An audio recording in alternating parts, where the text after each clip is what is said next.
Баткен облусунун Кызылкая шаарында дин ягымга берилген топтун мүчөлөрү жергиликтүү элдин үйүнөн акча уурдаган жана башка кылмыштарды жасаган деп шектелүүдө. Бул туурасында ИИМдин маалымат кызматы кабарлады. Кызылкая шаарынын тургундарынан турган адамдардын тобу мыйзамга каршы иш-аракеттерди жасады деп шектелүүдө. Бул топтун бардык катышуучулары дин ягымдардын бирине берилген. Алардын лидери руханий насаатчысы Абу Нур деген лакабат менен белгилүү болгон жаран экендиги айтылат.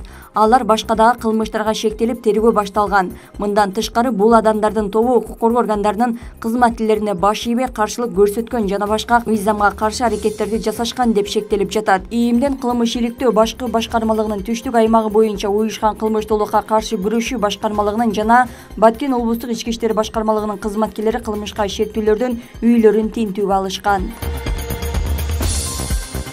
Бишкек шаарындагы мечит, медресе жана башка диний агартуу мекемелеринин ишмердүүлүгү текшерилип жатат. Бул тууралуу Кыргызстан мусулмандарынын дин башкармалыгынын маалымат кызматынан билдиришти. Муфтияттан билдиришкендей, текшерүү учурунда уруксат кагаздарынын жана бар жогу санитардык абалдын сакталышы каралат. Мыйзам бузуулар аныкталса, имамдарга аларды жоюу боюнча тапшырмалар берилет. Бүгүн Асанбай Кече районунда намазкана текшерүүгө алынат. 30-31 август күндөрү Чоңкурчак Капчыгайына жүк ташыган автоунаалардын кирүүсүнө тыюу салынат. Бул тууралуу ИИМден билдиришти. 31 августта эгемендүүлүк күнү белгиленет. Ага Садыр Жапаровдун катышаары күтүлүп жатат. Андан тышкары Байтык Баатырдын 200 жылдыгы дагы белгиленет. Ички иштер министрлиги жол боюндагы кароосуз калган унаалар эвакуацияларын эскертүүдө. Ал эми Чүй облустук ички иштер башкармалыгы жарандарды мындай чектөөлөрдү түшүнүү менен кабыл алууга чакырат.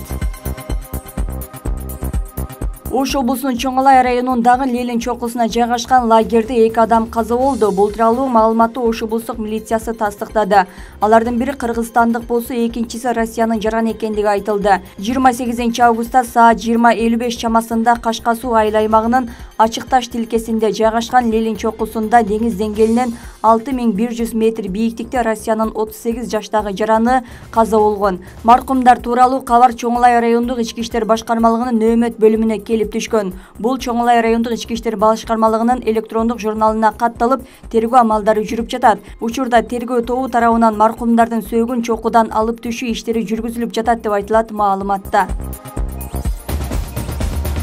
Бишкекте балдар жана өспүрүмдөр командалары арасында президенттин кубогу үчүн хоккей боюнча эл аралык турнир башталды. Бул тууралуу Маданият, маалымат, спорт жана жаштар саясаты министрлиги билдирди. Билдирмеге караганда, аталган турнирге улуттук спорттун тарыхында биринчи жолу Кыргызстандын президентинин кубогу жогорку статусу ыйгарылган. Спорттук иш-чаранын ачылышына мамлекеттик катчы Сүйүнбек Касманбетов жана Маданият министри Азамат Жаманкулов катышты деп айтылат билдирмеде. Турнир 10, 13 жана 14 жаштагы балдар арасында анда АКШ, Румыния, Туркия, Эстония, Латвия, Өзбекстан, Казакстан жана Кыргызстандын аймактарынан келген спортчулар мелдеше турганы кошумчаланды. Президент Садыр Жапаров Кыргызстандын ардагерлер курама командасына кошулуп, КМШ өлкөлөрүнүн футбол боюнча ардагерлер командасы менен беттешет. Бул туурасында мамлекет башчынын маалымат кызматы кабарлады. Кыргызстандын көз карансыздыгынын 31 жылдыгына карата уюштурулган футболдук беттеш 30 августта Борбор-калаадагы Дөлөн Өмүрзаков атындагы стадиондо өтөт. Иш-чара концерттик программа менен коштолуп, саат 18-де башталат. Футбол ардагерлеринин оюну акысыз болору жана саат 20-да башталары айтылды. Министрлер кабинети чет өлкөлүк жана жарандыгы жок адамдардын Кыргызстанда иштешине шарт түзгөн санарип көчмөн макамын ыйгаруу тууралуу убактылуу жобону бекитти. Экономика жана коммерция министрлигинин маалыматы боюнча, мындай макам алгандар Кыргызстанда жашаган жеринде каттоого турбастан, иштөөгө уруксат кагаздары жок, виза албастан кирип чыгышына, жүрүшүнө мүмкүндүк берет. Ошондой эле жеке идентификациялык номер жөнүндөгү маалымат камтыган документтер талап кылынбайт. Кыргыз өкмөтү быйыл жазында маалыматтык коммуникациялык технологиялар жаатында иштеген чет элдик жарандарды өлкөгө тартуу үчүн ыңгайлуу шарттарды түзө баштаганын айткан. Эксперттер айты адистерди Кыргызстанга тартуу өлкө экономикасы үчүн өтө маанилүү экендигин белгилешкен.